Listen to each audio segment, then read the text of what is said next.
Est-ce que tout ça peut être autre chose que les jouets d'un Dieu fou qui nous a créés pour les lui construire?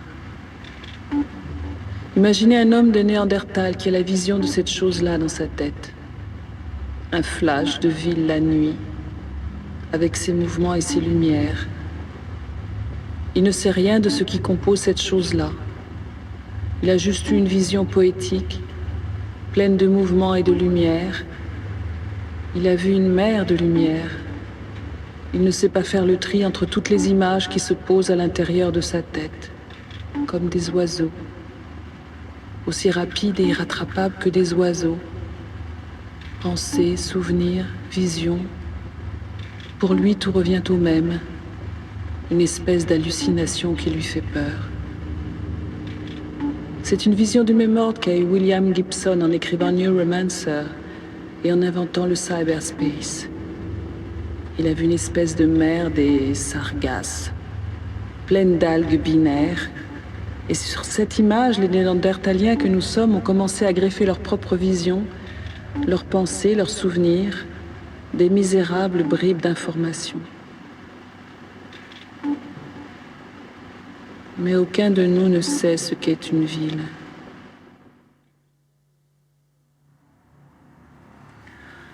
Voilà le genre de choses que tu écrivais. Tu les écrivais tard dans la nuit, sur l'ordinateur, avant de l'éteindre. Et moi, je les trouvais le matin, en l'allumant. Tu avais avancé dans le programme de ton jeu, et moi, j'avançais dans l'écriture de mon livre. Tu disais que tu étais l'ordinateur du soir, ta manoir. Et moi, l'ordinateur du matin, lapin. Tu disais qu'on était les deux 8. 8 heures pour toi tout seul. 8 heures pour moi toute seule. Il restait 8 heures pour nous deux.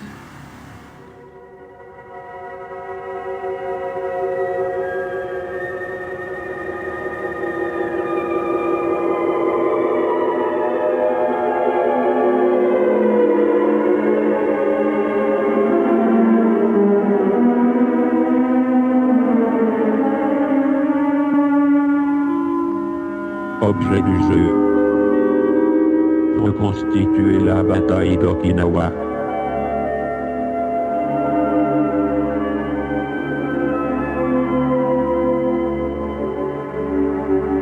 Identifiez-vous.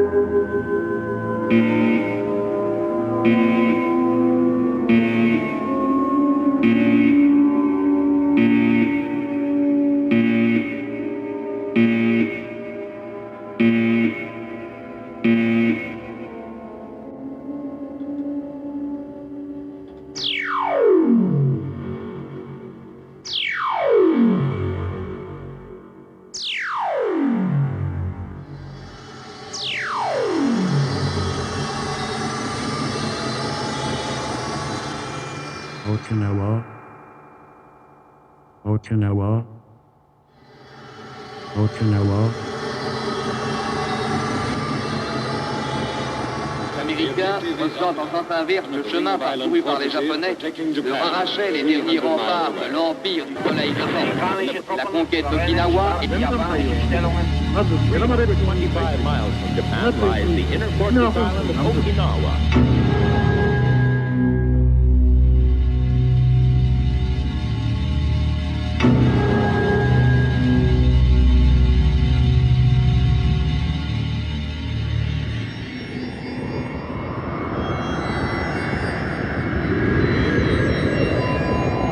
Request US Command. Le général Simon Bolivar Buckner, Request Japanese Command. Lieutenant General Ushijima.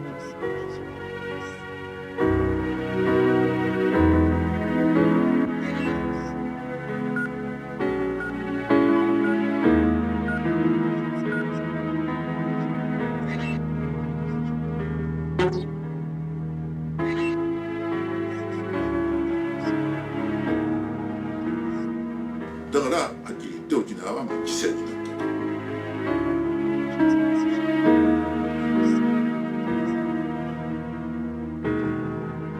Pourquoi y a-t-il chez les objets une volonté de moquerie permanente, obstinée?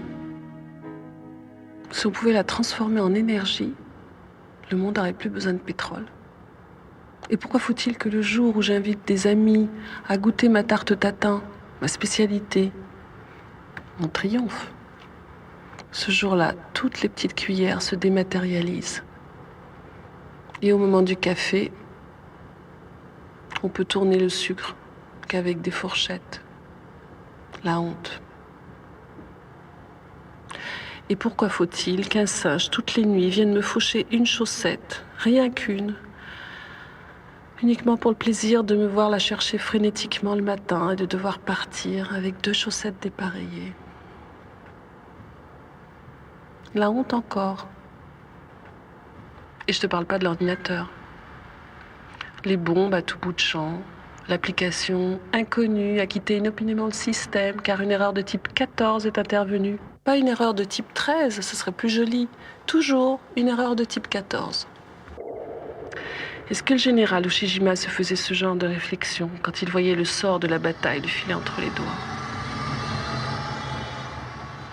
Est-ce qu'il voyait la guerre devenir aussi obstinée, aussi têtue qu'un objet?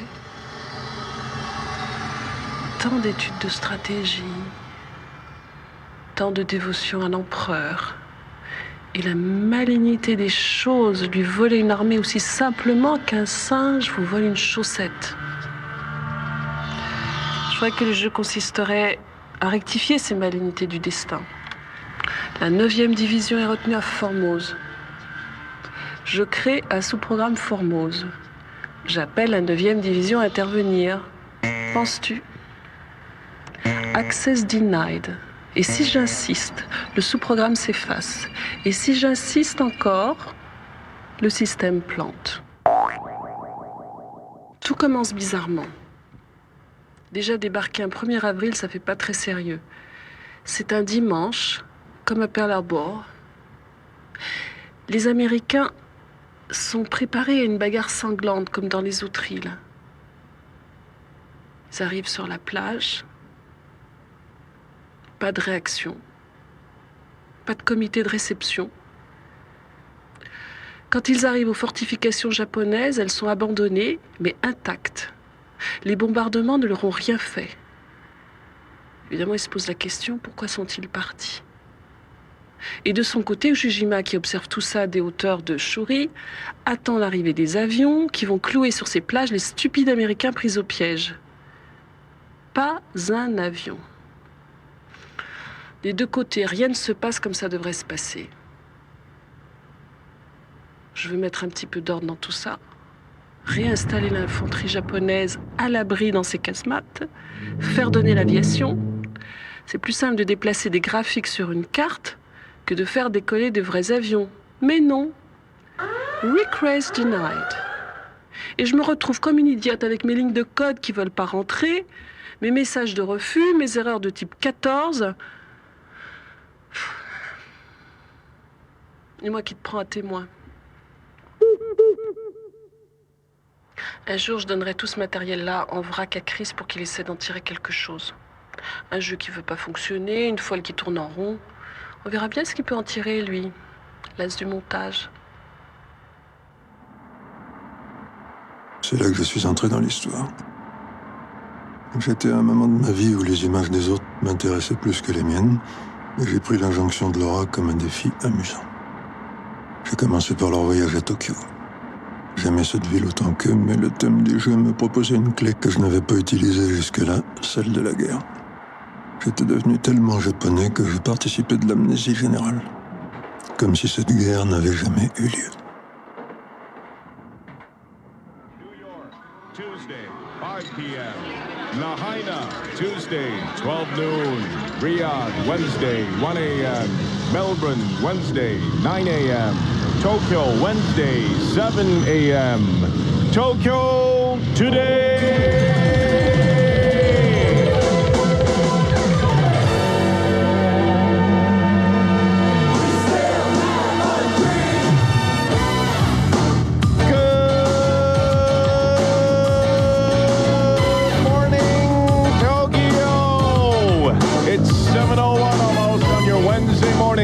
26th of January. Beautiful winter morning outside. Thank you for joining us. Another 2 hours of action. J'ai l'impression que les Japonais ont énormément changé et j'ai l'impression qu'ils ont voulu enterrer tout ce qui s'est passé, la Deuxième Guerre mondiale.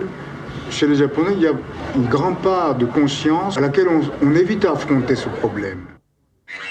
Pour moi, c'est une tragédie qui me touche profondément de ma vie, toujours. En même temps, dedans, il y a une profondeur de forme d'existence si intensive et dense que, à l'heure actuelle, nous n'avons quasiment aucune possibilité de toucher cette sorte de densité.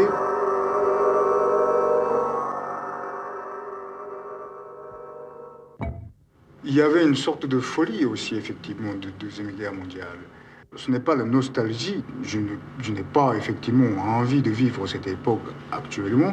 Mais si on a vécu, certainement, il y a des choses que nous ne pouvons pas trouver aujourd'hui. Et même quelque chose de très valorisant qui pouvait exister. Ceci n'exclut pas du tout cet ensemble de monstruosités qui a été commis par les armées japonaises. Mais être obligé de se choisir, de se battre, en se battant dans cette situation extrême, c'est se faire face avec quelque chose qui vous fait réorganiser toute la perception de la vie en face de quelque chose de véritablement important. J'ai envie de me moquer de l'ordinateur. Comme on faisait, de lui faire des farces, de lui poser des questions qui lui mettent les neurones à l'envers. En logo, par exemple, un mot à la place d'un verbe.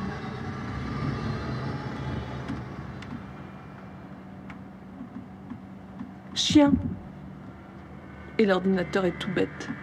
Il ne sait plus quoi répondre et il avoue « je ne sais pas comment chien ». Ou sardine.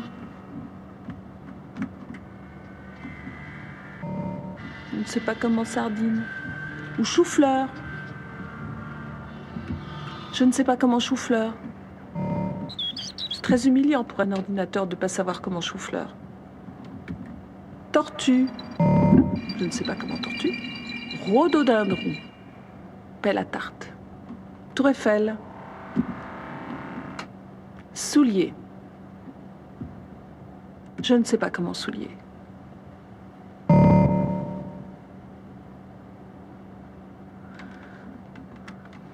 Je me souviens d'un soulier qui avait été oublié. Une nuit. Il était là, tout seul, abandonné, au milieu d'un passage clouté. Personne ne l'avait ramassé. Aucune voiture ne l'avait écrasé. Une autre nuit, il était toujours là. À croire que le personnel de la voirie de Paris trouvait ça superflu ou inintéressant de ramasser un soulier oublié.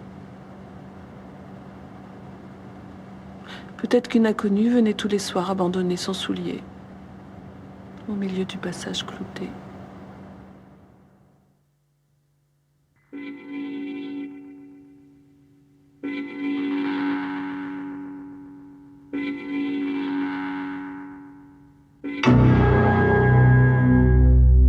Bienvenue sur OWL. Optional World Link. Ce terminal vous permet l'accès à tous les réseaux disponibles. Radio, télévision, informatique, existant et non existant. Présent et à venir. La pantoufle d'Octet a remplacé le bas de laine. L'or et le dollar ont fait leur temps. Ici, sous vos doigts, sentez battre le cœur du futur. L'état non savoir.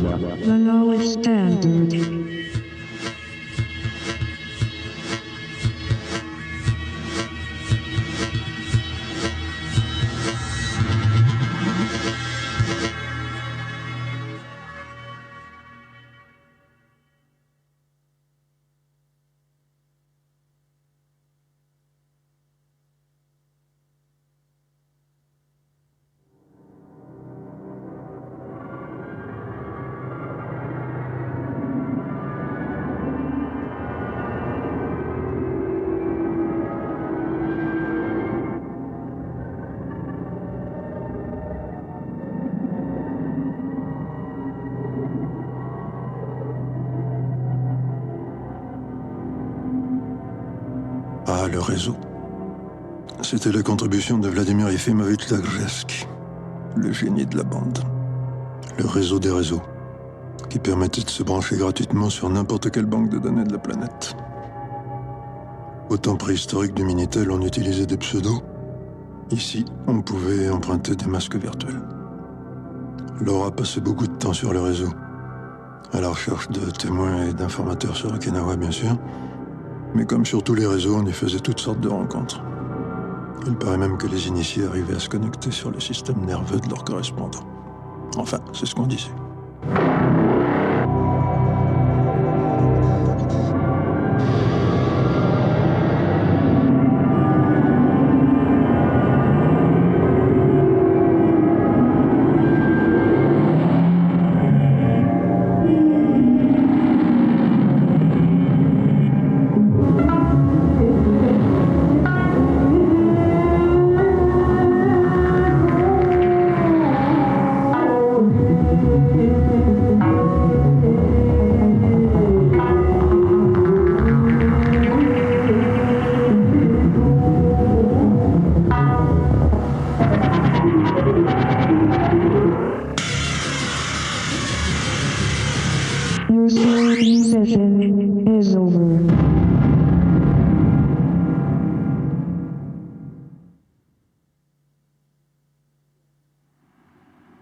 Hier, j'ai eu une drôle de conversation sur Rue de Bolliwell.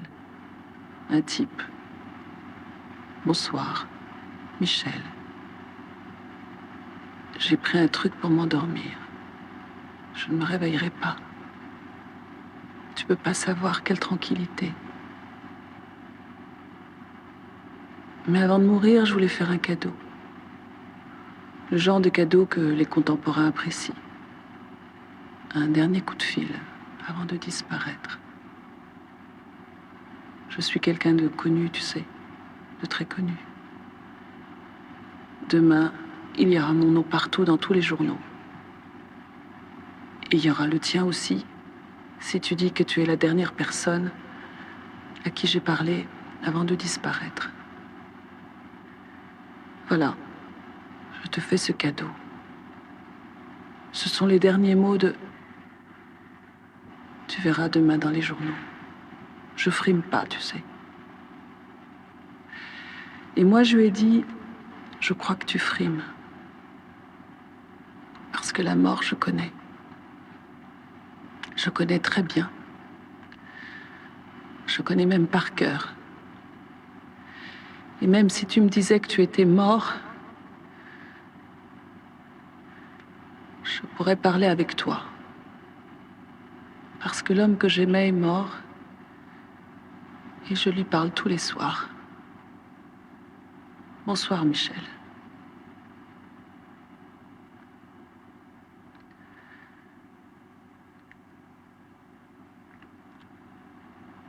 Bien sûr, dans le journal, le lendemain, il n'y avait rien. D'abord, je me suis dit qu'il avait frimé, que c'était un inconnu. Et tout de même, il me reste une zone noire quand j'y pense. Rien dans les journaux. Mais si c'était pas avec la mort qu'il avait frimé, si c'était juste avec la célébrité, s'il avait juste triché pour dire « je suis quelqu'un de célèbre », et s'il avait juste voulu me faire croire avant de mourir qu'il était quelqu'un d'autre, et que je lui ai refusé ce plaisir-là, le dernier avant de mourir.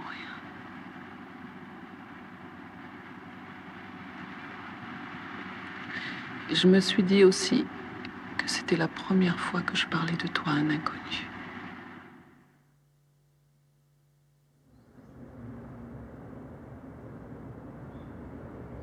Il était mort peu de temps après leur retour d'Okinawa, dans des circonstances jamais vraiment définies.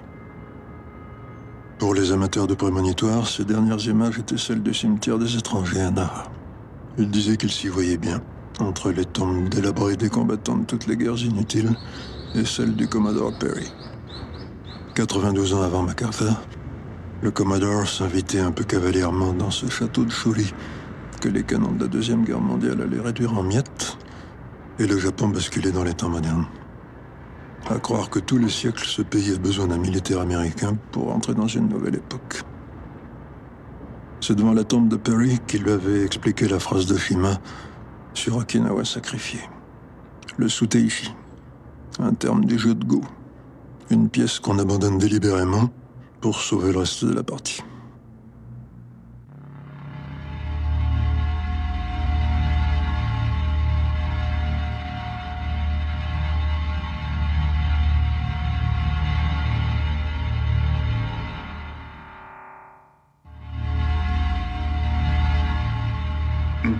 On coupe les racines.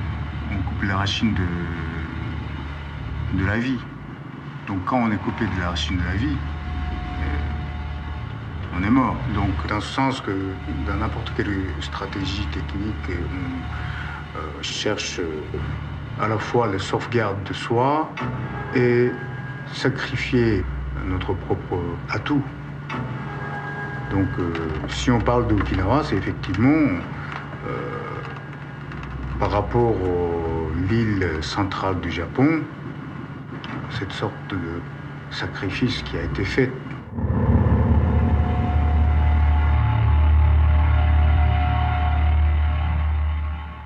沖縄戦は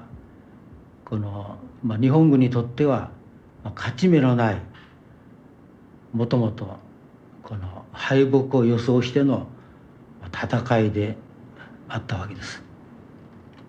それは敗戦を予想した戦いですので、この敗戦後のこの天皇制を有利に導くためのこの引き延ばし作戦、捨て石作戦、これが沖縄戦だったわけです。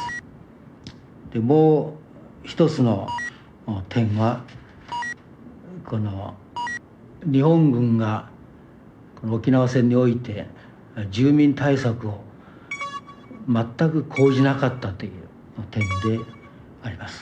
そのために非戦闘員がこの戦闘員をはるかに上回る犠牲者を出したということも沖縄戦の特徴の一つであります。ただしやっぱり沖縄は本当に戦場としてやられたのはひどいですよ。はっきり言って何にも残ってないですから、古い遺産、古い文化というものは全部もう破壊されちゃってますからね。僕なんかみたいにやっぱり古い文化の好きな人間なんで、本当に沖縄へ行くと絶望的な気持ちになりますね、その点で。Dans un sens, les habitants d'Okinawa qui ont une profonde ressentiment encore à l'heure actuelle, en même temps, profond sentiment d'injustice de ce qui s'est passé. Je pense que la guerre n'est pas finie encore.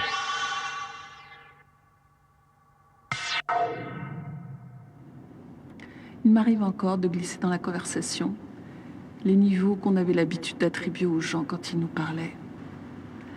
Quand il y en avait un qui se présentait en disant « je suis catholique, communiste ou anarchiste », enfin, une bigoterie quelconque, on laissait tomber les Valois. Ça nous faisait rire. Quand ils avaient un petit peu plus d'humour ou d'esprit critique, on disait les Baltou. Mais jamais plus haut. Le jeu était devenu tellement la règle qu'on ne pouvait pas s'empêcher d'attribuer des niveaux pour tout, pour toutes les choses de la vie. Mais rien jamais n'atteignait le niveau 5. Et je me souviens qu'un jour je t'ai dit,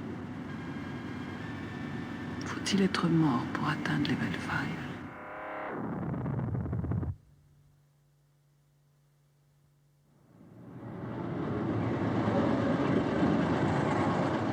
Elle avait aimé Okinawa. Elle avait aimé qu'on fête la glace en été. Elle avait aimé Naha, ville apparemment sans mystère, mais peuplée de fantômes. Et ils aimaient les fantômes.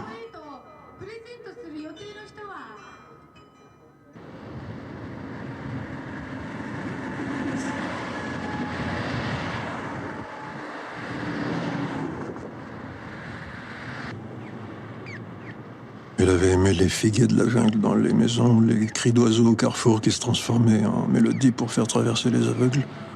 C'était le Japon, mais un Japon qui n'aurait pas perdu la mémoire.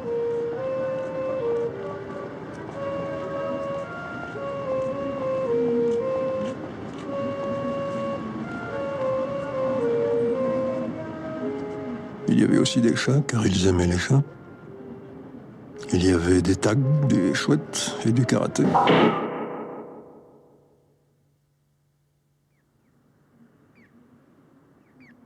Et même leur film culte, qui était d'ailleurs une histoire de fantôme. L'avoir revu ensemble leur avait été un signe, et ils aimaient les signes. C'est à ce moment-là que tu as commencé à m'appeler Laura. On aimait le film. On ne savait pas encore l'histoire de la chanson.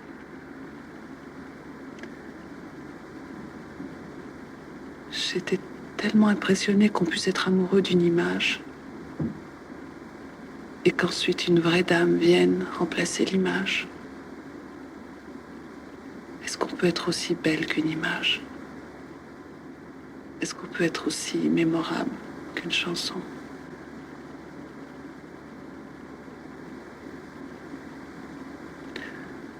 Je me souviens, ce monsieur David Raksin, on lui avait commandé une chanson qu'il devait écrire en un week-end pour monsieur Preminger.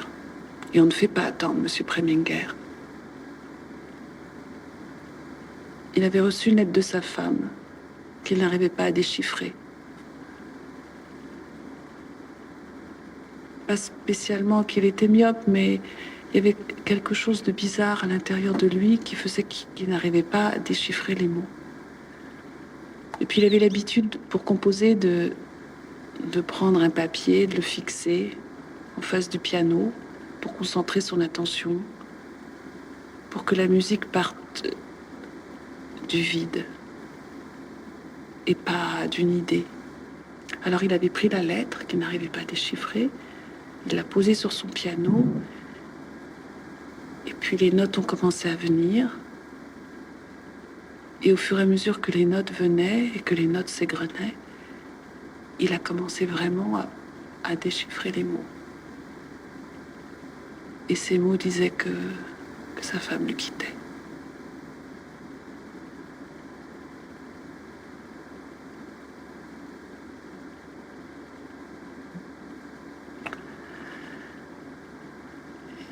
Et moi aussi, quand je déchiffre ton programme, je comprends pas tout. Ça me paraît compliqué, j'ai peur de me tromper, j'ai peur de découvrir des choses cachées. J'ai peur que quelque chose naisse de là que je ne vois pas encore. Comme quand on est dans la tempête et qu'il y a la brume et que d'un seul coup le soleil illumine tout et que la vérité est là. J'ai peur de découvrir quelque chose qui peut naître là, comme ça, que je ne vois pas encore, et qui d'un seul coup serait aussi fort qu'une chanson qui d'un seul coup nous appartient plus, qui appartiendrait aux autres, comme la chanson de Laura nous appartient maintenant.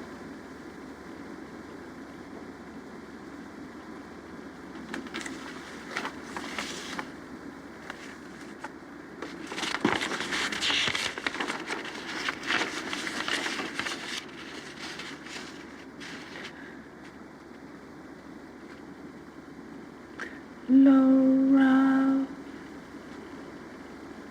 is a face in the misty light, footsteps that your hair down the hall.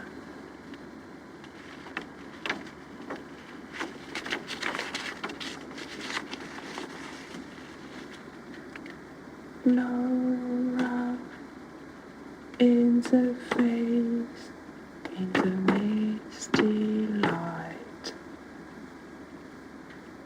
Footsteps that your hair down the hall. Est-ce que tu entends mes pas?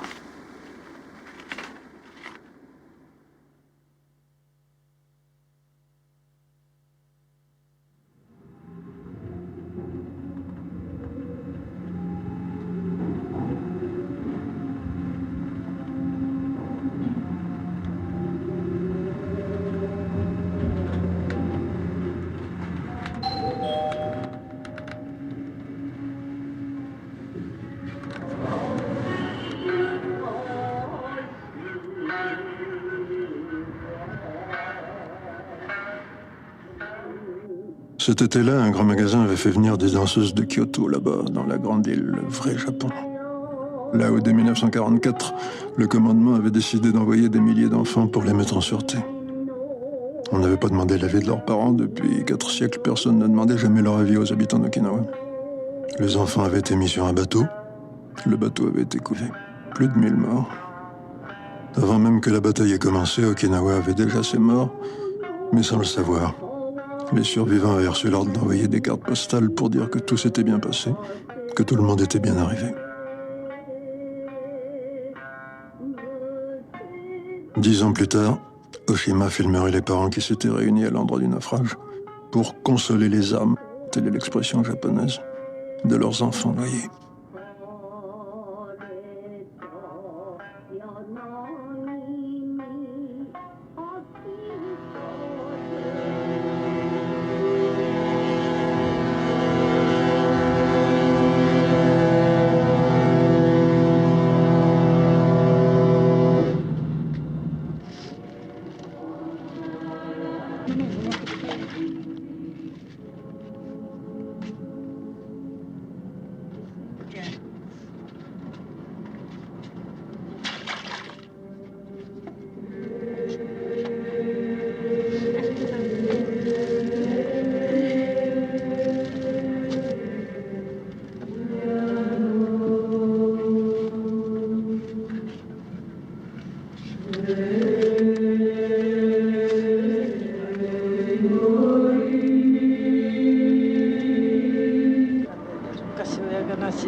Vue du ciel, l'île principale d'Okinawa ressemble à une bête.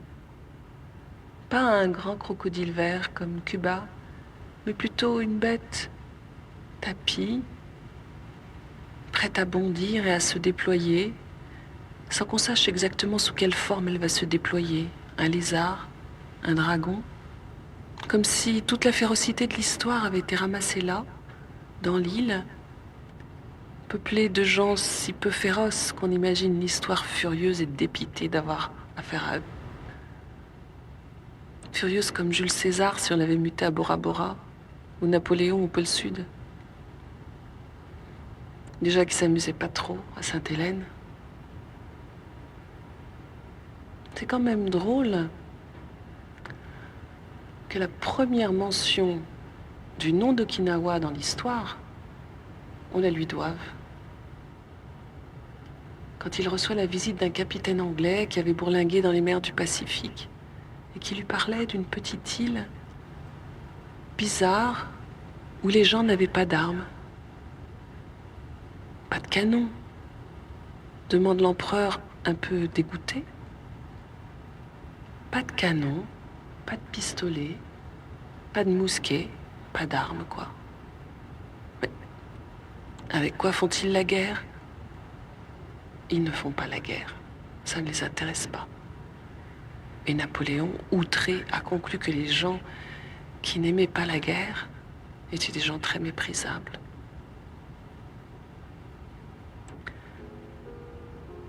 C'est sans doute ce que pensait l'île. Le grand dragon tapi dans l'île, prêt à bondir, comme un chat, comme un tigre. Il attendait son heure. Il rageait en entendant les voyageurs de tous les temps qui parlaient de la gentillesse des gens d'Okinawa. La gentillesse. Est-ce qu'on écrit l'histoire avec de la gentillesse? Est-ce qu'on honore la gentillesse quand on est un dragon? Ah, les gens d'Okinawa n'aimaient pas la violence. Ils allaient être servis. Une petite île pacifique en dehors du monde, en dehors de l'histoire, allait être choisie pour devenir le lieu de la bataille la plus sanglante de tous les temps. Une femme heureuse et qui aimait la vie allait être choisie pour rencontrer la mort. Je peux me reconnaître dans cette petite île parce que ma souffrance la plus unique, la plus intime, est aussi la plus banale, la plus facile à baptiser. Alors, autant lui donner un nom qui sonne comme une chanson, comme un film. Okinawa, mon amour. 3月31日、慶良間諸島のお隣、神山島に上陸し、そこに大砲を置き、那覇首里方面への攻撃を開始しています。翌4月1日、陽動作戦とございますが、これからご案内いたします串上村港川方面に陽動作戦を展開し、いかにもそこから上陸すると見せかけたのです。それから階段を上がりましたらですね、当時中部に陣地を構えておりました日本軍は北がみんな島で地域の皆様いかがですか。あそこ泳いだのということなんですけどね。そしてみんな島するのが、そうです。これが慶良間諸島です。ここはもうマスコミなどでも何回もこうですね紹介されましてご存知だと思うんですけれども、集団自決の島でございます。国への忠実というただ一つの言葉でですね集団自決が行われたわけなんですけれども、米軍は去る大戦の際ここに最初上陸したわけなんですね。Je lis des pages et encore des pages de témoignages sur Okinawa. Et j'ai envie de pleurer. Le seul endroit du monde avec les camps où les gens continuaient à mourir après la bataille. Ces habitants des îles qui n'étaient même pas japonais, voilà, qui se retrouvaient japonais pour mourir. On ne tombe pas vivant aux mains de l'ennemi. C'est la honte. この軍からこのいざという時には、つまり敵軍に遭遇した時には一発は敵軍に投げ込んで、あと一発でその自決をしなさいという指示がすでにその示されていたわけであります。2 mois plus tard, une des images les plus célèbres de la bataille montrerait une petite fille, sortie d'une grotte avec un drapeau blanc, à la tête d'un cortège de civils et de soldats en loques. La mémoire d'Okinawa allait garder cette vision symbolique. Une enfant qui avait survécu aux consignes suicidaires de l'armée était mise en avant pour protéger les restes de cette armée.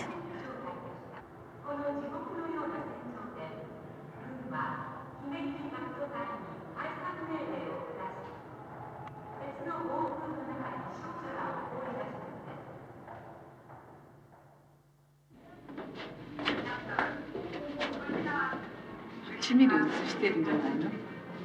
マイクも向けてさ、取材してるし。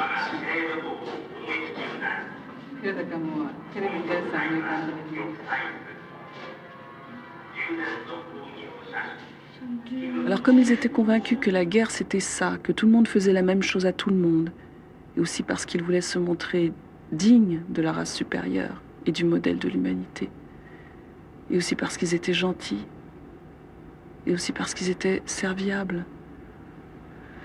et aussi parce qu'ils voulaient faire ce qu'on attendait d'eux, et aussi parce qu'ils voulaient faire mentir Napoléon. Ils se sont tués par milliers, par famille, avec une grenade là où l'armée avait donné des grenades, avec un bâton quand il n'avait pas de grenade, ou alors en se jetant dans le vide, comme avant eux les femmes de Saipan. J'avais déjà vu ces images. Au ralenti, on voit mieux cette femme qui se retourne, qui voit la caméra. Est-ce qu'on est sûr qu'elle aurait sauté si au dernier moment, elle n'avait pas compris qu'elle était vue?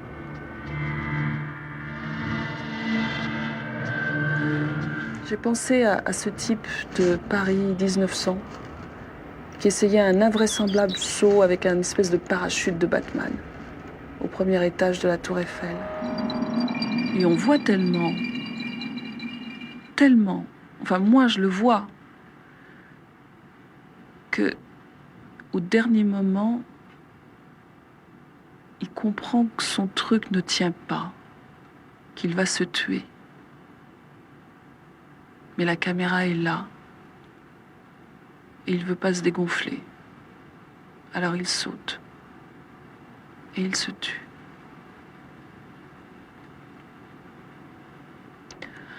La femme de Saipan a vu la caméra.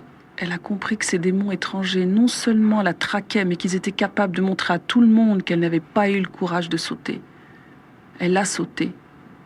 Et celui qui tenait la caméra et qui la visait comme un chasseur, à travers une lunette de visée, l'a abattue comme un chasseur.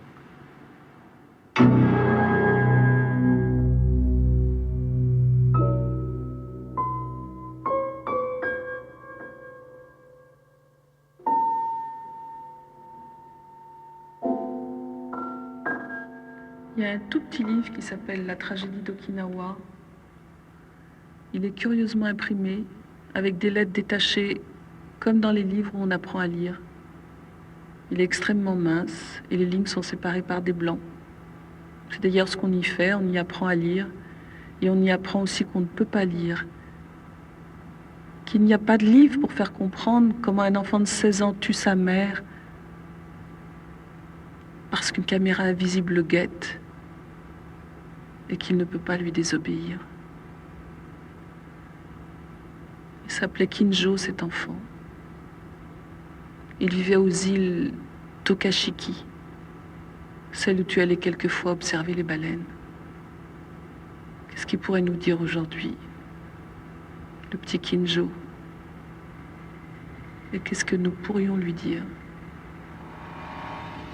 Tu sais quoi? Quand j'ai commencé à suffoquer, à littéralement suffoquer au milieu de toutes ces horreurs où tout le monde persécute tout le monde, j'ai mis un flag dans le programme. Et quand on passera par là, une citation sortira. Tant pis pour ceux qui ne verront pas le rapport. Tu la connais d'ailleurs.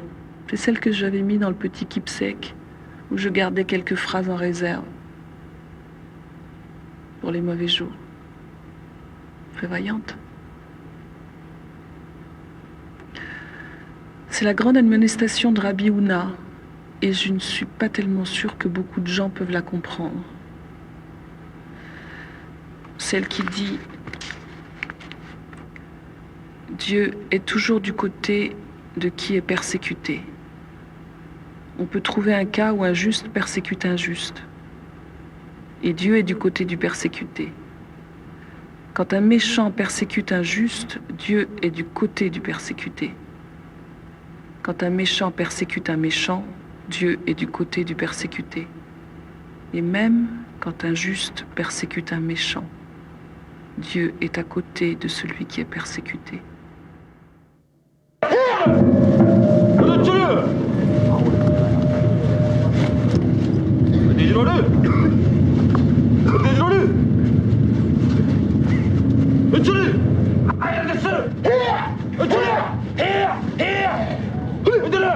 C'est combat de taureau comme à Mycène. En Espagne, quand il y a combat, c'est pour défier la mort. Il faut regarder le soleil en face, regarder la mort en face, comme dans cet hymne franquiste. Cara al sol.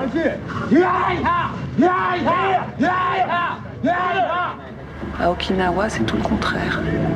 On se dit qu'avant la mort, il y a du temps pour jouer. Pas pour tuer.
이거 뭐 되노 이거. 아, 그래. 무슨 말 좋겠어. 야, 삼바가 단도. 삼바에 단도야. 예. 삼바가 로이게.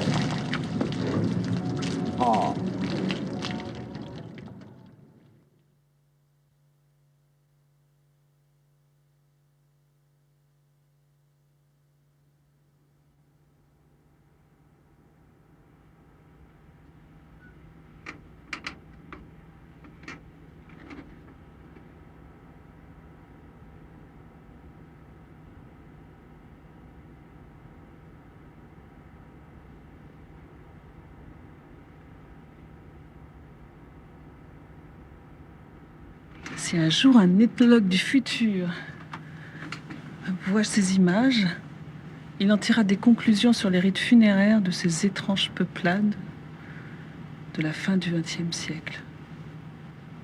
Et je me ferai un plaisir de lui donner des détails. Oui, c'était une pratique courante chez ces peuplades de s'adresser à un esprit familier et protecteur, qu'on appelait computer dans certaines tribus et ordinateur dans d'autres. On lui demandait son avis sur tout.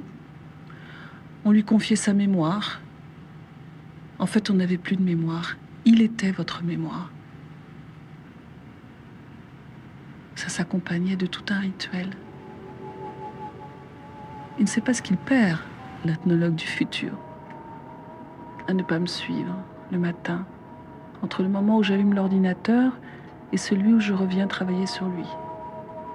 Mais il pourra peut-être envoyer une caméra de surveillance dans le futur, et alors il me verra petit déjeuner avec 2 bols, suspendre 2 serviettes de bain, installer soigneusement 2 brosses à dents dans un verre. Pardonne-moi, cher ethnologue, tout ça n'est pas vraiment à ton intention. Plutôt à celle de Gloria quand elle viendra faire le ménage, et aussi des copains de passage. Ça les rassure. Ils pensent Laura a quelqu'un dans sa vie. Elle fait ça mystérieuse, mais moi je sais, et je sais voir les signes, et j'ai repéré. S'ils se doutaient seulement de mes rendez-vous avec toi, ce sera affolée.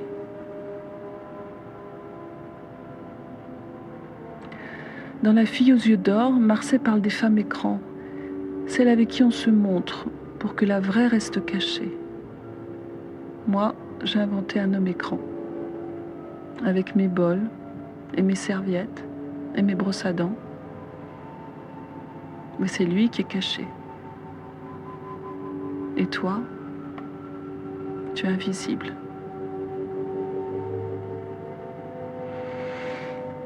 Dans le genre ménage à trois, on fait pas mieux. Allez, au travail.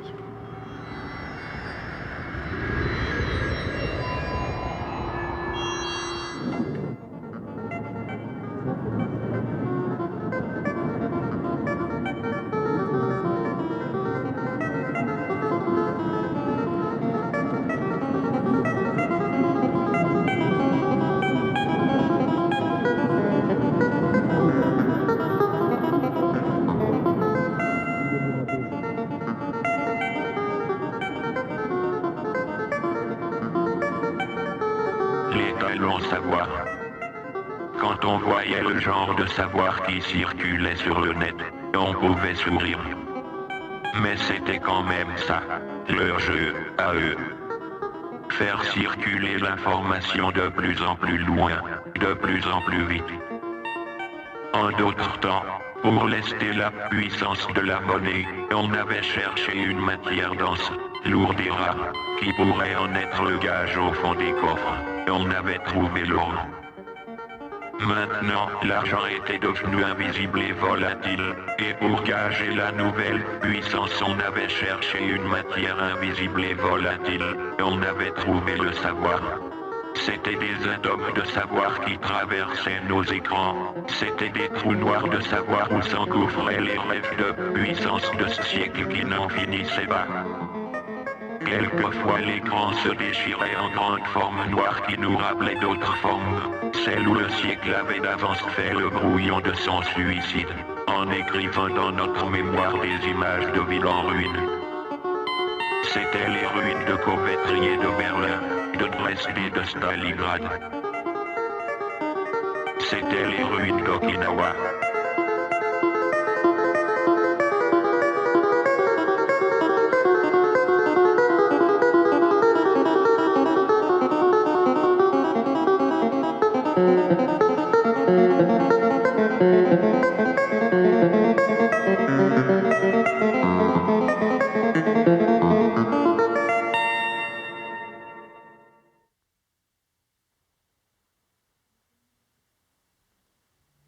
Hier soir, comme économiseur d'écran, j'ai mis le puzzle. Approprié. J'ai l'impression que tu m'as laissé dans un puzzle gigantesque, avec l'idée un peu décourageante qu'au bout, il n'y a peut-être pas d'image. Ce serait d'ailleurs assez moderne, l'idée du puzzle, qui ne renvoie qu'à lui-même. Nos grands-mères s'offraient des puzzles pour reconstituer la Joconde ou la Ronde de nuit. J'imagine le parfait cadeau pour la fin du siècle, où le tableau à reconstituer serait un Yves Klein. Les jeux de stratégie, c'est fait pour regagner les batailles perdues, non? T'imaginais vraiment un joueur capable de passer des nuits entières à voir l'histoire se répéter et à se persuader que son histoire a lieu aussi n'avait qu'une seule façon d'être jouée? J'ai essayé l'autre jour le jeu de Marianne Bad. Au bout de quelques coups, l'ordinateur m'a laissé un message. J'ai déjà gagné, mais on peut continuer à jouer si ça vous amuse. La mort pourrait dire ça.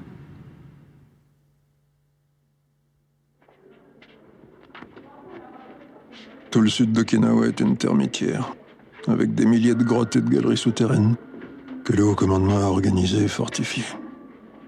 La première ligne de résistance est celle de Shuri, où Ujijima établit son état-major. À son côté, le général Cho, un ultranationaliste, un des artisans du coup de Mandchourie et de la guerre sino-japonaise qui ouvre la balle de la Deuxième Guerre mondiale. Auprès d'eux, le colonel Yahara, aussi analyste que Cho est flamboyant, mais qui lui aussi applique les consignes.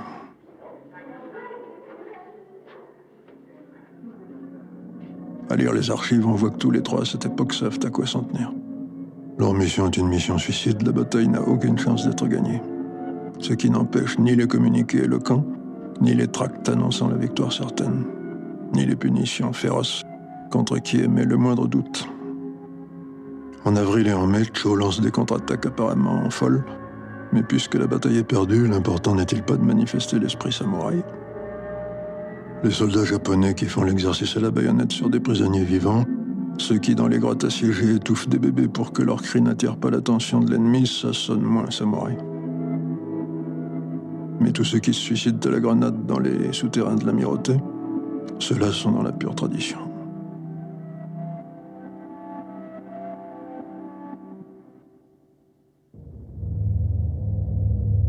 Mais les lignes Maginot ne tiennent jamais, c'est connu.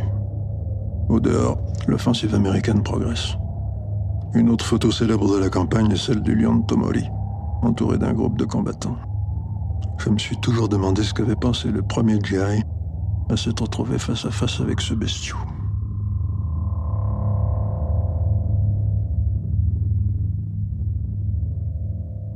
Le lion monte toujours la garde sur le village qu'il avait pour mission de protéger.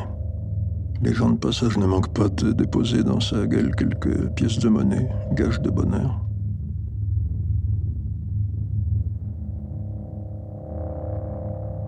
Ils en jettent aussi dans les souterrains.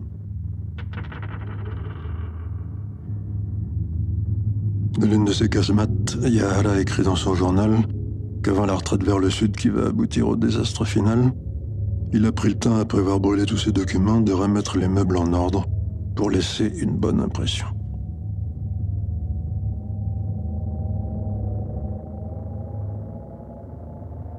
J'ai trouvé dans tes listings le nom de Kinjo. Il me tarabustait celui-là. Le gosse qui avait tué toute sa famille pour obéir à un ordre même pas énoncé, gravé dans sa cervelle d'enfant, ne pas tomber vivant entre les mains de l'ennemi. Les 2 syllabes de son nom résumaient toute l'histoire. Et j'ai été déçue. Le Kinjo en question apparaît dans les mémoires de Yahara. C'est un de ces innombrables jeunes garçons d'Okinawa qu'on a mobilisés sous l'engageante devise « par le sang et par le fer ». Ils n'ont même pas le privilège des soldats. Ils sont là, ils cherchent à se rendre utiles. Ils obéissent aux ordres. Yahara le décrit allant chercher la nuit des cannes à sucre sous la mitraille pour subsister et revenir ensuite en courant pour se cacher sous son lit comme un petit chien. Et Yahara pense à son propre fils. Et là, il commence à avoir des doutes sur cette guerre.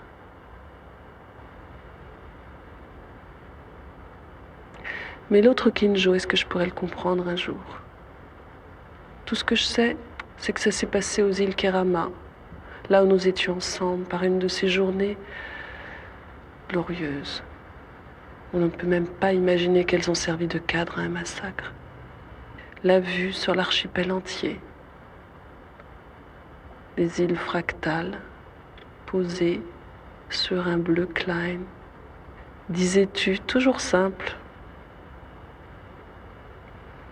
Et le temple de Kannon, la déesse de la miséricorde. Sa statue derrière une vitre qui la plaçait juste à l'endroit où elle devait être, à sa vraie place, au ciel. Il y avait aussi une tisseuse, une de ces tisseuses magiciennes d'Okinawa. Inévitable de convoquer là toutes nos mythologies.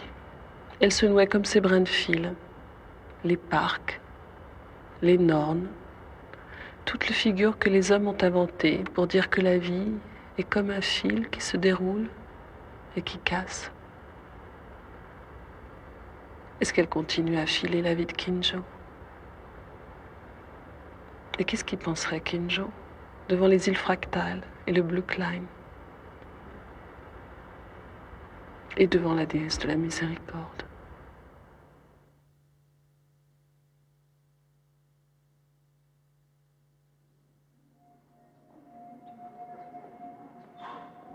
Après plusieurs visites à Iwadori, le marché couvert de Naha, on remarque quelque chose de particulier. Il est tenu uniquement par des femmes. Elles ont tout un rapport avec la guerre. Ce sont des veuves ou des orphelines, et quelquefois des survivantes. La plupart des petites filles de cette génération ont connu la mobilisation, la propagande, la conviction qu'elles aussi devaient prendre leur part de la bataille. Les infirmières du Mayori Noto en sont devenues le symbole. C'est le pèlerinage obligé des touristes à Okinawa. Ils commencent dans l'autocar par une chanson plutôt guillerette, qui était leur chanson favorite.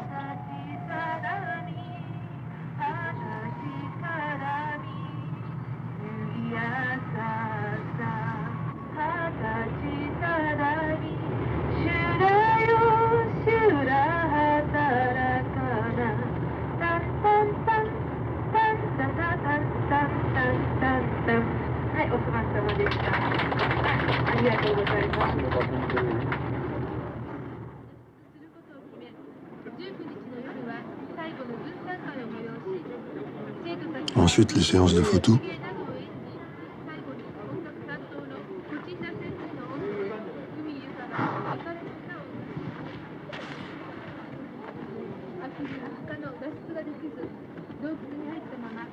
Et cette tête qui se penche sur ce qui a l'air d'être un simple trou dans la terre, c'est l'entrée de la grotte des Mayori.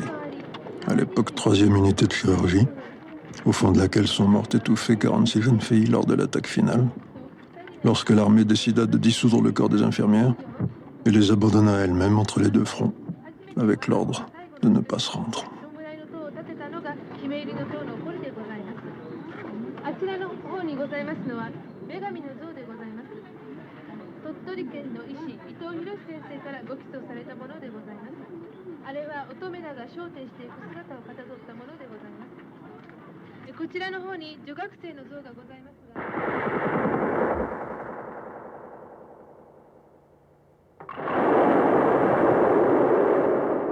Au musée voisin, on a construit un diorama de la grotte avec son et lumière. À côté, la salle de Requiem, où sont accrochées les 206 photos des élèves et professeurs de l'école normale des Mayori, et sur les pupitres, des témoignages de survivantes. Comme on pouvait s'y attendre, on a polémiqué sur le choix de ce lieu symbolique. A-t-on donné une trop grande place à ces filles qui appartenaient à l'élite d'Okinawa, au détriment de tant d'autres inconnus, comme s'il y avait des privilégiés du martyr? Une raison de tristesse supplémentaire, ces compétitions de la mémoire. Mes morts sont plus morts que tes morts. Nous avons connu ça, nous aussi.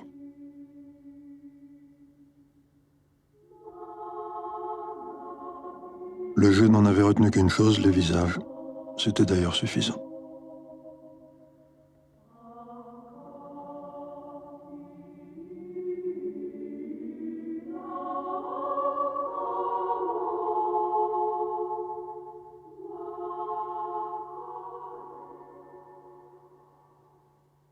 Mais pour comprendre ce qui s'est passé là, il faut descendre dans une de ces grottes, avec des cordes et une torche, et puis éteindre la torche. Essayer de s'imaginer qu'on est une fille de 15 ans, qu'on est dans l'obscurité entre les cadavres qui se décomposent et les blessés qu'on ampute sans anesthésie. Qu'on entend le petit bruit que font les asticots dans la chair encore vivante. Et puis d'autres bruits, les cris des agonisants, ceux des affamés qui réclament qu'on fasse cuire les bras et les jambes des amputés. Oui, on peut essayer d'imaginer tout ça. Et aussi l'attente de la fin la plus probable, la liquidation au lance-flammes.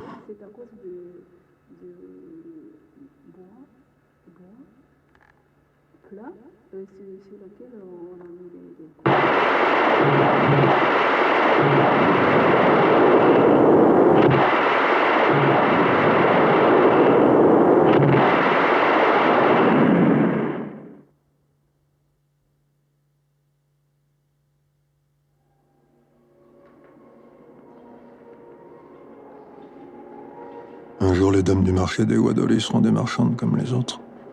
D'ici là, elles veillent sur la mémoire d'Okinawa.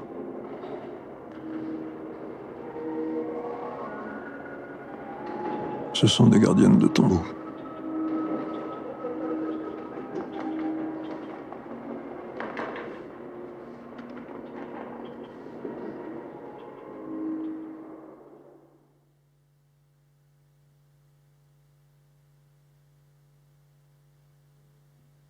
J'aimerais tant ne t'apporter que des bonnes nouvelles. Mais c'est vrai que le réseau n'est plus ce qu'il était. Tu disais toujours qu'il y a quelque chose d'irrémédiablement vulgaire dans le succès. Il faut croire que OWL est un succès. On y rencontre des gens dont on se demande comment ils ont pu se pluguer. Quand un type avec un masque d'Oberon m'a demandé avant-hier soir si j'étais sa petite ânesse, j'ai eu une bouffée de nostalgie. Je me suis rappelé le temps où vous étiez qu'une bande d'allumés à Washington, D.C. et que vous pensiez que la seule clandestinité possible dans ce monde fliqué, c'était de pénétrer le réseau le plus ouvert, mais avec des mots de passe pour décourager les imbéciles. On décourage jamais les imbéciles. Vous étiez quelque part entre Robin des Bois et l'histoire des 13. Vous faisiez des raids pour aller piquer de l'information, comme les autres sortaient de la forêt de Sherwood pour aller au ravitaillement. Et vous rentriez dans votre asile impénétrable. Je suis bien forcée d'en sortir, moi aussi, pour aller glaner des bribes de connaissances sur Okinawa. Et ça me donne des émotions d'espionne traquée. J'ai peur d'être suivie. Et maintenant, je me demande si je ne suis pas suivie. Sous leur masque de dragueurs pas drôles, je devine le trait de vrais ennemis. Des gens qui veulent en savoir trop. Ou qui en savent déjà peut-être trop. Okinawa, ça me rappelle quelque chose. Il n'y avait pas un jeu de stratégie là-dessus. Écrit par un type un peu bizarre. Rappelez-moi son nom. Tu parles que je vais rappeler ton nom.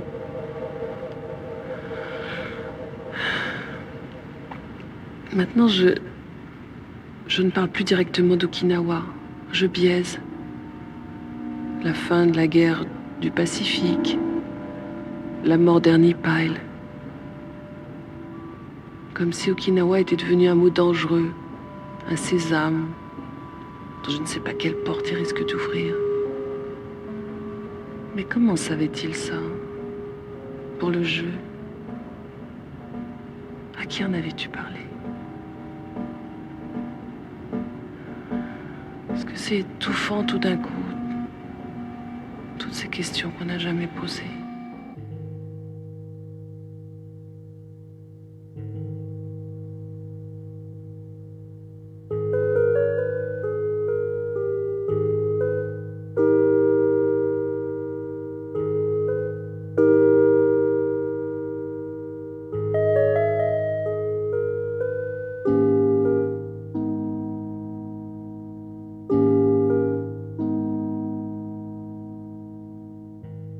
Je souffre des maux de temps comme on a des maux de tête. C'est là, ça tourne à l'intérieur. On voudrait l'ôter, se mettre à l'extérieur et laisser sa tête avoir mal toute seule pendant qu'on va se promener.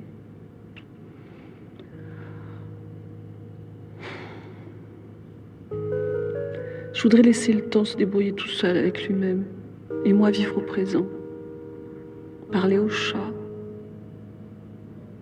Sentir le premier soleil de printemps sur ma peau. Mais rien à faire, le temps est là qui me taraude. Je reçois des décharges électriques, des névralgies de temps. L'image d'une maison silencieuse, d'un jardin sous la neige, d'un jour de pluie, d'une barrière par-dessus laquelle je caresse un cheval.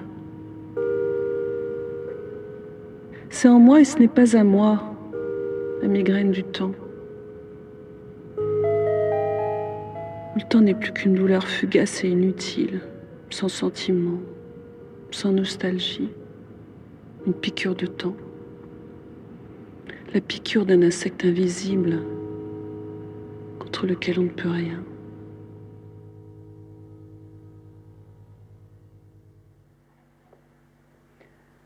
Je viens de passer 2 jours à Vézelay.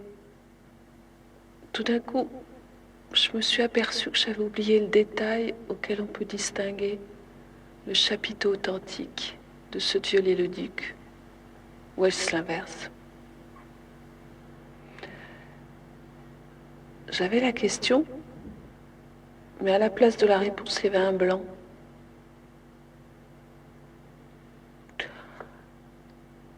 Est-ce qu'un ange examinant ma mémoire saurait reconnaître le détail auquel on peut distinguer le souvenir de l'oubli? Et l'ange m'a fait penser à cette légende de la tradition juive que tu aimais tant. Une seconde avant notre naissance, on sait tout sur tout. Platon disait la même chose. Mais une seconde plus tard, un ange d'une petite tape efface cette mémoire pour que l'homme ait l'honneur de tout redécouvrir, s'il en est capable. Est-ce qu'un autre ange vient plus tard, quand vaille que vaille, nous avons constitué notre petit baluchon de mémoire, comme des réfugiés, pour l'effacer par petites tapes successives? Que j'ai pu oublier le détail du chapiteau, si précis encore la dernière fois que j'étais venue. Quel détail de toi vais-je perdre, un par un? Cette chanson de Gershwin que nous aimions tant, chantée par Sarah Vaughan. No, no, they can't take that away from me. La façon dont tu ceci, la façon dont tu cela, ils ne pourront jamais me le prendre. Mais s'ils peuvent, les anges, ils peuvent tout prendre un jour. J'ai là un texte de Florence. C'est dans son recueil de pièces courtes, celle qu'on peut lire dans l'ascenseur. Cocoloco. C'était pendant une petite tournée minable en Amérique du Sud qu'elle acquit Cocoloco, le plus joli des perroquets. De jour en jour, pour exorciser les spectacles médiocres, les théâtres sordides, les hôtels ignobles et périlleux, elle inventait un numéro de duettiste avec Cocoloco que la fatigue, la nostalgie et la fièvre lui faisaient trouver génial. Et qui peut-être l'était après tout. Elle s'emparait des vagues nouvelles reçues de cette Europe qu'elle avait tant haïe et qui maintenant prenait des airs de paradis perdu pour créer des scénettes comiques, poétiques, de satire politique. Cocoloco en Lietzine était particulièrement convaincant. De folie douce qu'elle interprétait devant des Indiens médusés, mais pas hostiles, et chaque soir qui la rapprochait du retour, la rapprochait dans son demi-délire d'une rentrée triomphale où Cocoloco et elle deviendraient les rois de la télévision. Trop épuisée pour prendre des notes, elle enregistrait dans sa tête les détails des sketchs, les répliques étincelantes. Oui, là maintenant, elle avait un trou, mais elle retrouverait facilement. Elle en était sûre. Et les façons de faire bouger Cocoloco sur sa main, qui seraient si amusantes en gros plan. Et puis Cocoloco mourait de maladie des perroquets. Et quand elle rentra en France, elle s'aperçut qu'elle avait tout oublié.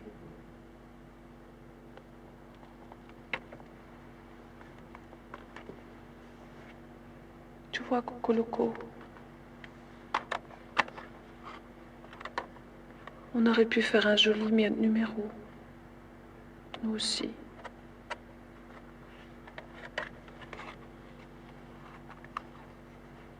Tu vois, toi t'aurais parlé, juste après moi, pouf, et t'aurais raconté des choses aussi intéressantes que ce qu'on raconte. Tu es jolie, Cocoloco. On en aurait fait un succès terrible. Toi et moi en Amérique. Tu es trop mignon, Cocoloco. Est-ce que toi aussi tu oublies des choses? Est-ce que ça t'arrive d'oublier des choses? Est-ce que toi aussi, le petit ange, d'une petite tape, efface le souvenir de tout? Est-ce que toi aussi tu hésites entre le souvenir et l'oubli? Entre le souvenir et l'oubli, Cocoloco, parle! Cocoloco. Cocoloco.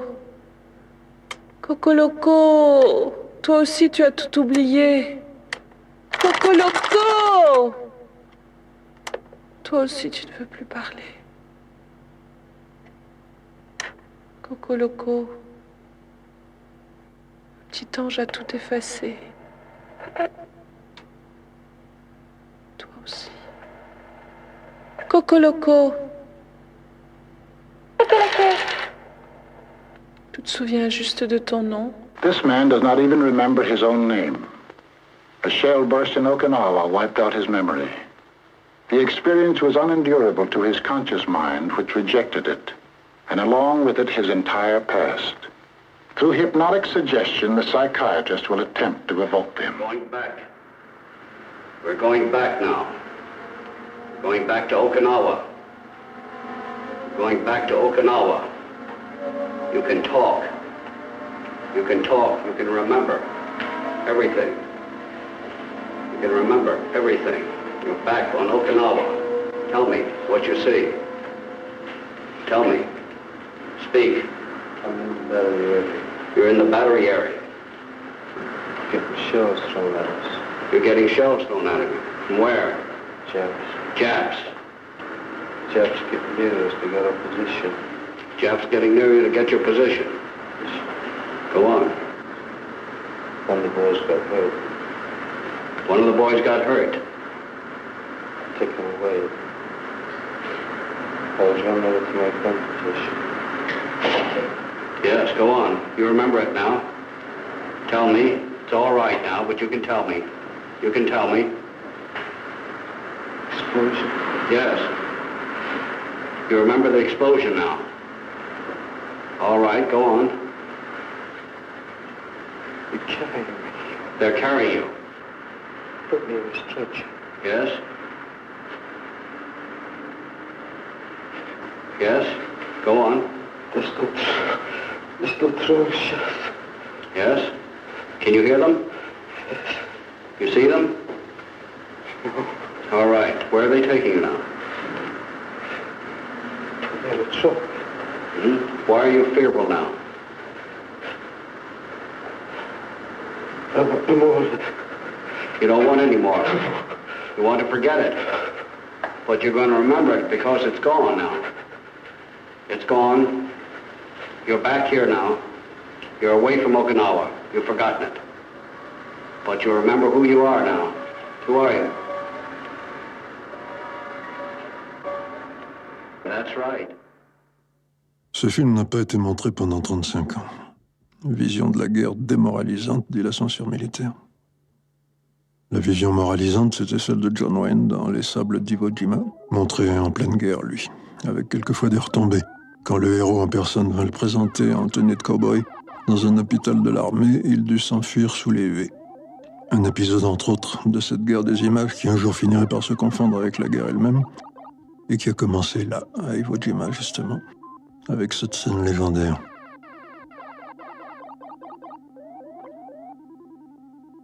Ou à Bornéo, avec cette autre scène légendaire. Chacune de ces images ayant à son tour son histoire. Tiens, je sais enfin d'où il vient, Gustave. C'est toi qui m'avais appris qu'on l'appelait Gustave. Je l'avais vu 100 fois, bien sûr. Personne n'avait filmé de si près un type en train de brûler vivant. Un cadeau pour les documentaires de guerre. De vrais soldats inconnus, en kit, transportant sa propre flamme.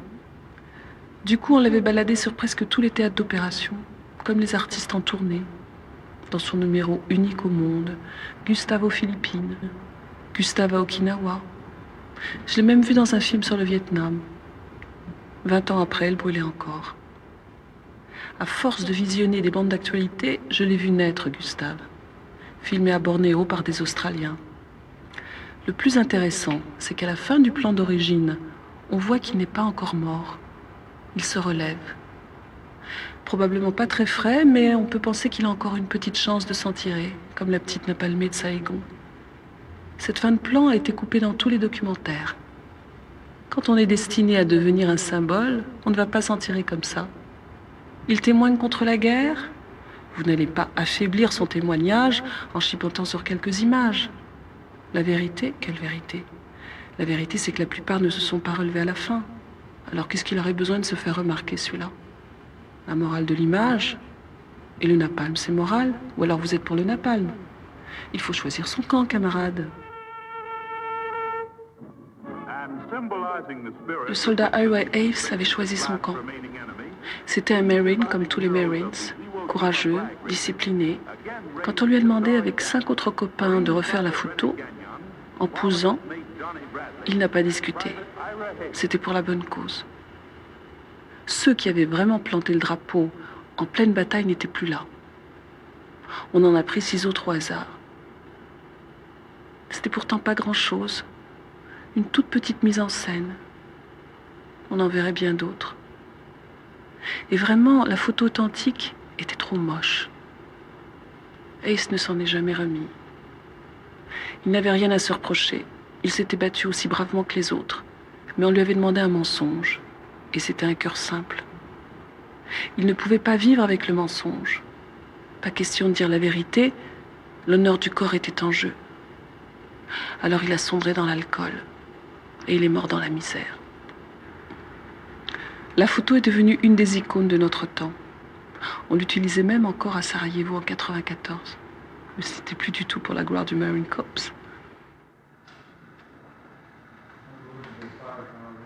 L'armée aurait bien recommencé le coup du drapeau à Okinawa, mais le service de relations publiques du Marine Corps était imbattable. Et Okinawa ne se prêtait pas aux grands symboles simplificateurs. Le petit musée de Mabuni exprime bien à sa façon le vrai chaos de la guerre, ce qui la rend si peu représentable, si peu présentable. Mais il manque ce qui manque à tous les livres, à tous les films, l'odeur du champ de bataille. Tant qu'il n'y aura pas de cinéma olfactif comme il y a un cinéma parlant, il n'y aura pas de film de guerre, ce qui est d'ailleurs prudent parce qu'à ce moment-là, je vous jure bien qu'il n'y aurait plus de spectateurs.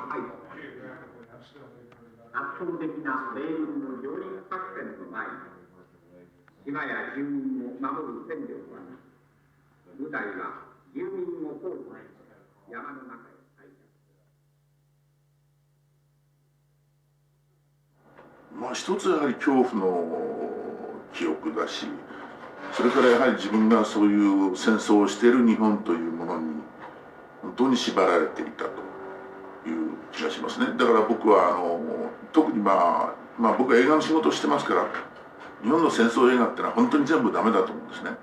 なぜダメかというと、要するに自分たちのことばっかり言ってるんですよ。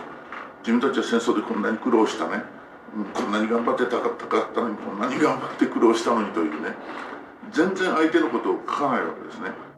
Une fois de plus, Oshima indiquait la voie. Laura allait travailler sur cette représentation de l'adversaire par chaque camp. Ça n'était pas toujours gai.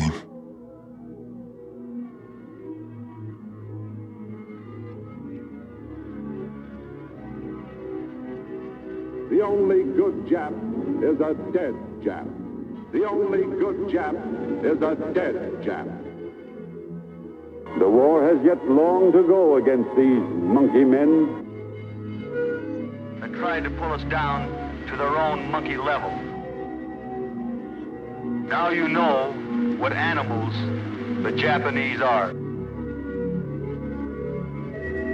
アメリカ、イギリスはこの鬼畜米英、この鬼畜生というふうに教え込まれておりまして、この米軍に捕らえられたら鼻や耳をそぎ落とされたり、指を切られたり、戦車の下敷きにされたり、この女の人は陵辱されると、そういうこのむごい仕打ちで殺されると、そういうその教育が浸透していたために敵の手に渡して愛する肉親の命を絶たせるよりも殺されるよりも愛する者の手で肉親を殺した方がせめてもの慰めであると、そういった思いから号泣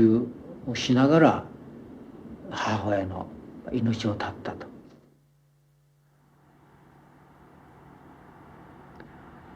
C'est là que je l'ai identifié. Kinjo, l'enfant des îles Kerama. 一人の中年の男性、村の指導者の一人ですけれども、その男性がこの生えている小さな木をへし折っているんですね。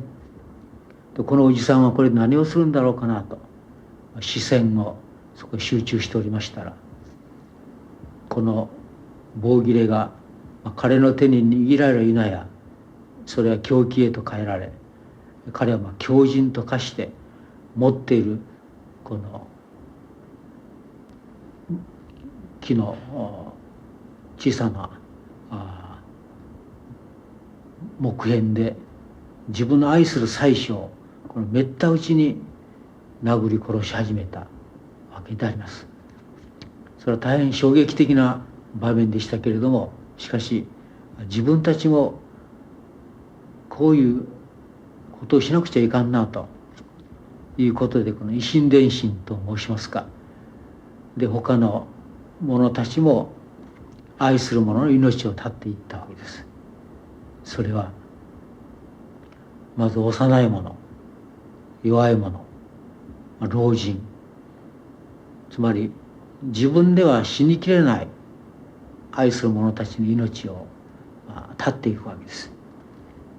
ですから夫が妻を、親が愛する我が子を、あるいは兄弟が姉妹をこの愛するがゆえに殺していったという悲劇が起こりまして、その集団自決の場所はこの修羅場と化しまして、その遺体は類をなし流された小川は真っ赤な血に染まりました。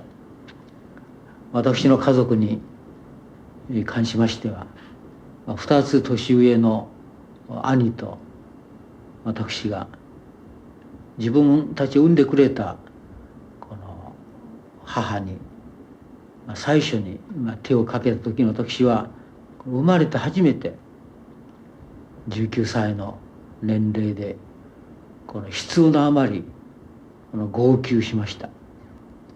父はこの離れ離れになって死にました。弟や妹にも手をかけました。Ensuite, il comptait trouver une mort glorieuse en avançant sur les lignes ennemies. Il se retrouva prisonnier avec des membres de cette armée qui lui avaient dit que c'était un déshonneur. Les suicides collectifs devaient se répéter tout au long de l'avance américaine, ajoutés aux exécutions sommaires de l'armée japonaise et aux victimes de la bataille elle-même. Il porte le nombre des morts civils d'Okinawa à 150 000, le tiers de la population. Aucun autre groupe humain n'a connu ça à part les déportés.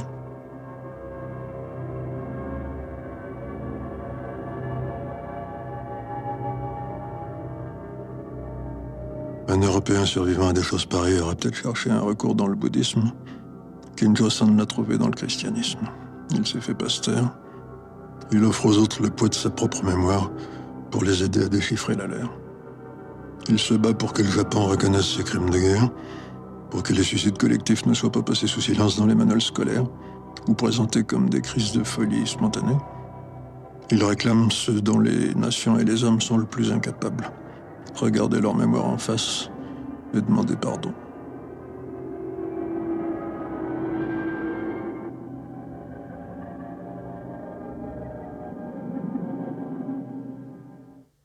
« 聖書的な発想からいたしますと、その自分の犯した罪をこの懺悔する、悔い改めるということは、やっぱり過去のことは全て帳消しにされると。でそういったこの前向きの発想がありまして、しかし日本的なメンタリティと申しますか、考え方からいたしますと、この過去に罪を犯すとその罪はいつまでも消えない。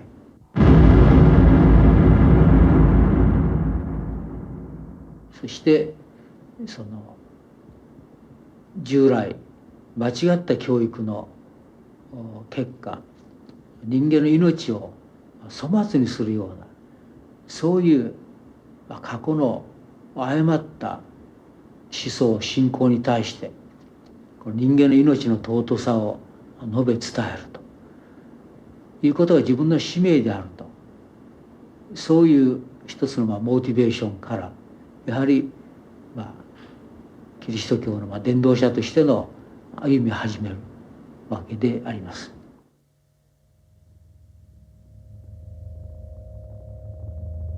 Après la retraite de Chori, le général Buckner avait envoyé à Ushijima, dans son bastion de la côte sud, un message l'invitant à une capitulation honorable. La seule réaction des généraux japonais fut un immense éclat de rire. Est-ce ce rire porté par le vent des dieux qui vint inspirer un artilleur sur la ligne de front? Sans le savoir, il visa l'endroit précis d'où Buckner inspectait le terrain, et Simon Bolivar Buckner, seul officier général de l'armée américaine à être tombé au combat, faute d'avoir convaincu ses adversaires de se rendre, les précéda de quelques jours dans la mort.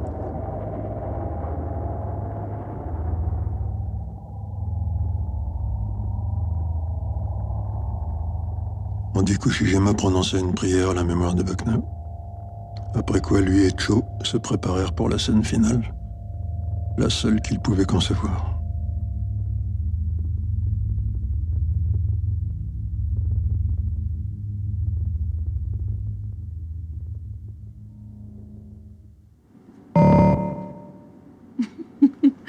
Il ne sait pas comment harakiri. Ça, j'aurais parié. Seppuku, ce n'est pas du tout au sens européen de terme le suicide. C'est pas le suicide, c'est l'acte de se donner la mort, c'est que l'acte de vivre le plus grande douleur jusqu'à la fin de la vie. C'est ça la seppuku. Donc, d'une certaine façon, pour pouvoir effectuer le seppuku, il faut être en très bonne santé, il faut être très équilibré, il faut avoir beaucoup d'énergie pour pouvoir se donner la mort. Il ne suffit pas d'appuyer un cachet, il ne suffit pas d'avaler des cachets, il ne suffit pas de faire un pas devant une vide, c'est de se toucher jusqu'à dernier moment avec son énergie de la vie.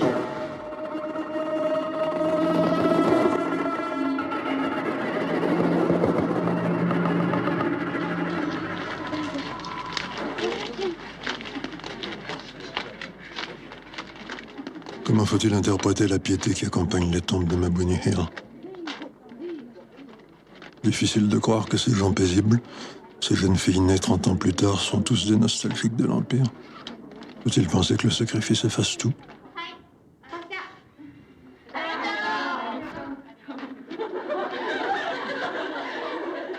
Dès qu'on évoque que c'était là, quelque chose de très profond ressurgit en nous-mêmes. Et c'est beaucoup de gens qui, en allant spontanément, qui rassemblent les mains et qui prient. Moi-même, sachant, apprenant, c'est un lieu qui était ainsi, spontanément, je mettrais l'encens et je prierais. Je n'ai pas besoin de savoir plus.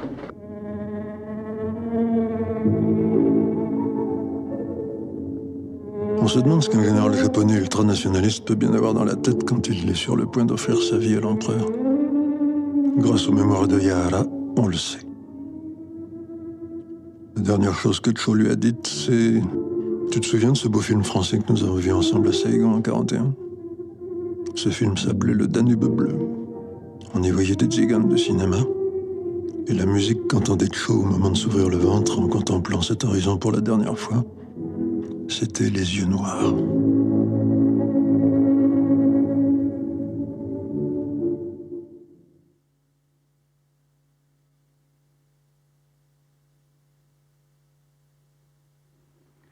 Est-ce que je deviens folle? Il y a eu la période où je te voyais partout, où je te reconnaissais de loin dans la rue. La période où je retournais dans tous les endroits que nous aimions. Le jardin des plantes, la ferme du bois de Boulogne, cet angle du quai sous le Golden Gate, où Kim Novak manque de se noyer d'un vertigo.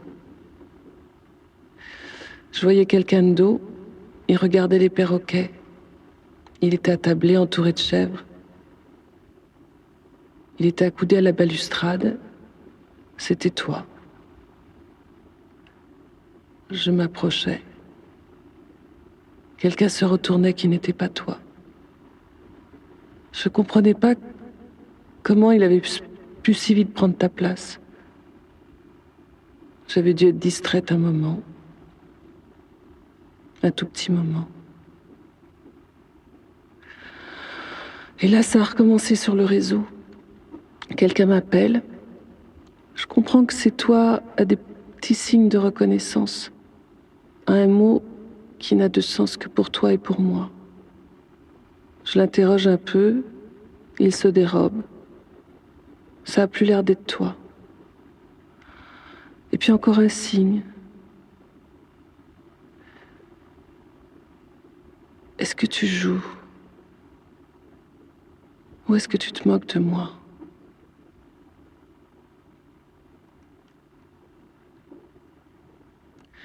Un jour, c'est une femme qui a l'air d'en savoir trop. Qui a l'air d'en savoir long sur toi, sur moi, sur le jeu, sur tout. Nous correspondons dans la galerie des masques. Je lui demande de montrer le sien. Et sur l'écran, je vois ça.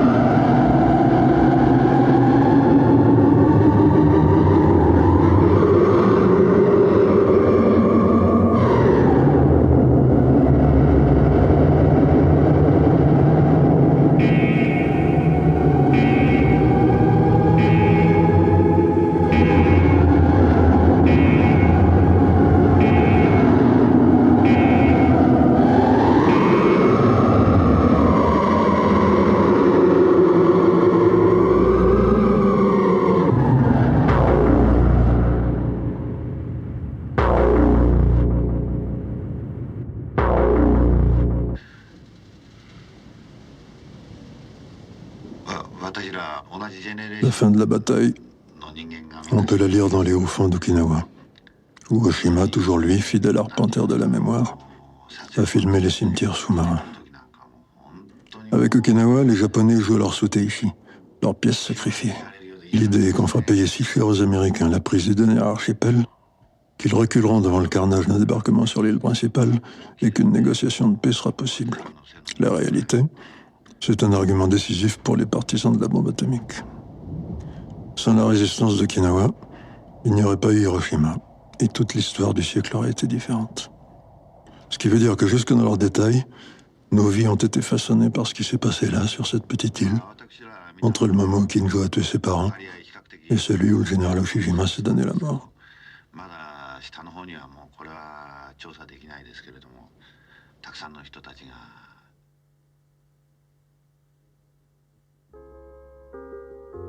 Laura avait compris que le jeu ne servirait jamais à refaire l'histoire. Il se contenterait de la répéter en boucle, avec une obstination méritoire et probablement inutile. Mémoriser le passé pour ne pas le revivre était une illusion du XXe siècle.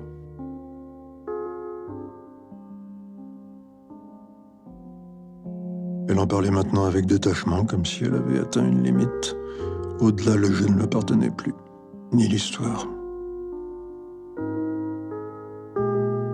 J'ai su qu'elle passait des nuits dans la conversation avec les masques. Je lui demandais ce qu'elle cherchait, elle répondait « Level 5, bien sûr », sur un ton qui me faisait croire qu'elle allait mieux, que pour elle au moins la guerre était finie. Et bien sûr, je me trompais.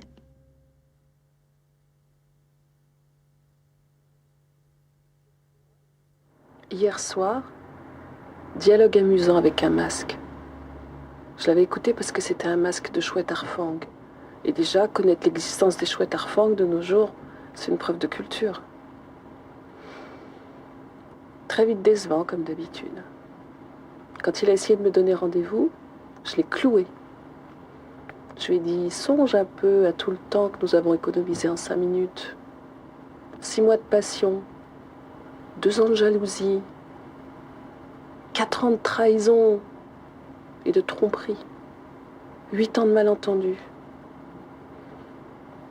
un printemps de réconciliation, un été de dispute, un automne de rupture, un hiver de désespoir. Fais le compte. Salut et merci pour tout ce temps gagné. Il n'a rien trouvé à me répondre. Et toi?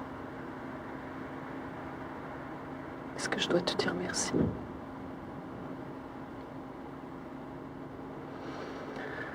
Tout ce que j'énumérais pour faire la brillante, est-ce que le temps nous le gardait en réserve?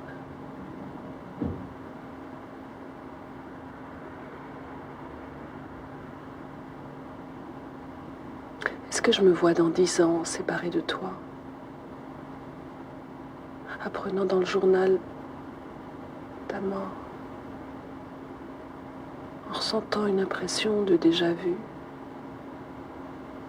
de déjà perdu?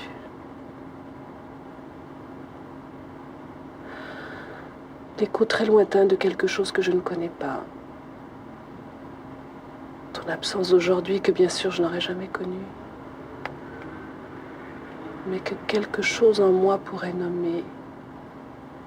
Comme si mon programmateur avait tout prévu. Ce qui est arrivé et ce qui aurait pu arriver.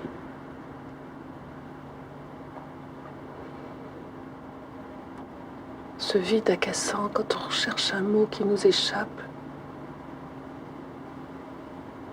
Je l'avais sur le bout de la langue. J'aurais eu ta mort sur le bout de la mémoire.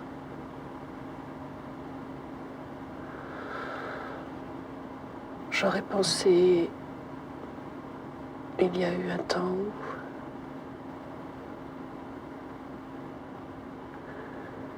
Mais depuis, il y avait eu un autre temps, celui de la liste, celui des mensonges et de la jalousie.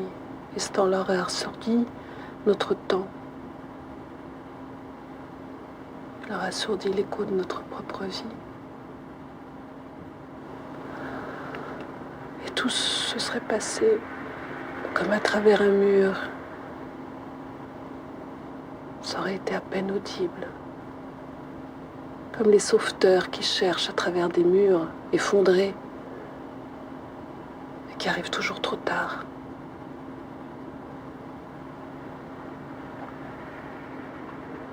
Et à toi, qu'est-ce qui serait resté? Un jour, mon image aurait commencé à se brouiller. Tu te serais aperçu que les bribes de mots de vie qui occupait ta pensée et ton souvenir ne raccordaient plus qu'avec une image floue.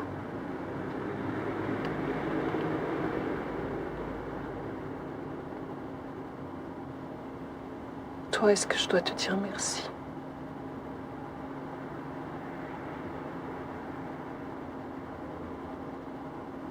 Merci de m'avoir fait ce cadeau.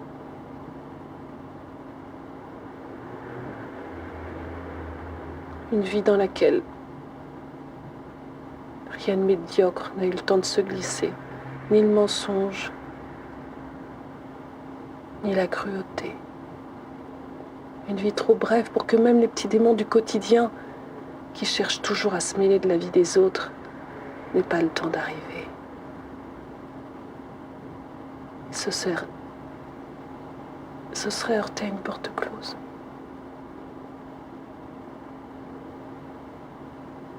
Fermés pour cause de décès. Qu'est-ce qu'ils ont dû être vexés? Rien pour eux dans le testament. Une vie et un corps intacts sur lequel je n'aurais pas eu le temps de lire les premiers signes. Du désamour.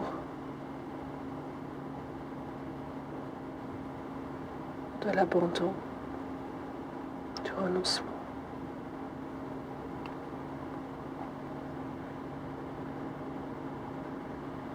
Le vrai conte de fées, celui où l'un de deux s'endort et ne change plus. Il n'y a pas de plus beau cadeau au monde. Dois-je te remercier? Je te remercie. Merci. Merci.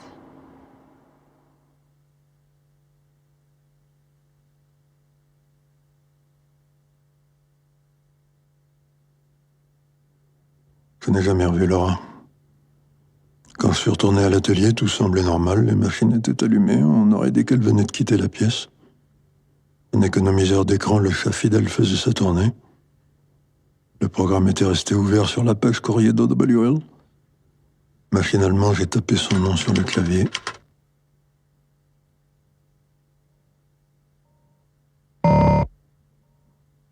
Non, ça non plus, il ne savait pas. Un jour, tu verras, on se rencontrera quelque part, n'importe où, guidés par le hasard. Nous nous regarderons et nous nous sourirons, et la main dans la main, par les rues nous irons. Oh, le temps passe si vite, le soir cachera bien nos cœurs, ces deux voleurs qui cachent leur bonheur. Puis nous arriverons sur une place grise où les pavés seront doux à nos âmes